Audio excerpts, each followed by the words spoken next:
ஆண்டவர் இயேசு கிறிஸ்துவுக்குள் எனக்கு அருமையானவர்களே, நம் ஆண்டவர் இயேசு கிறிஸ்துவின் நாமத்தினால் உங்கள் அனைவரையும் வாழ்த்தி வரவேற்கிறேன்.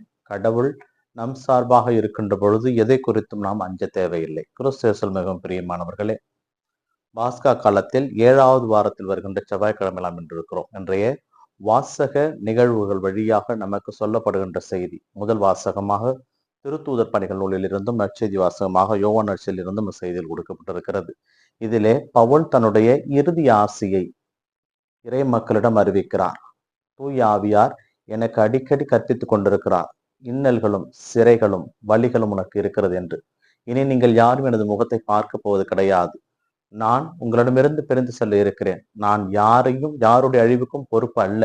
ஏனென்றால் இயேசு கிறிஸ்து என்னிடம் அறிவித்தே நான் உங்களிடம் அறிவித்தேன். நீங்கள் அவருடைய வாழ்க்கையை புரிந்து கொண்டீர்கள். அப்படியே நீங்கள் வாழ்ந்து காட்டுங்கள், அவருக்குரியவர்களாக இருங்கள் என்கின்ற ஒரு வேண்டுகோளை அவர்கள் மத்தியிலே வைக்கிறார்.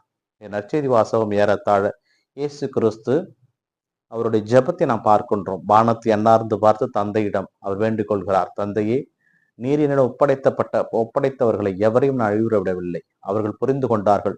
நான் உம்மிடமிருந்தே வந்தேன் என்பதை அறிந்து கொண்டார்கள். நீங்களும் நானும் எவ்வாறு ஒன்றாக இருக்கின்றோமோ அவர்களும் ஒன்றாக இருக்க வேண்டும்.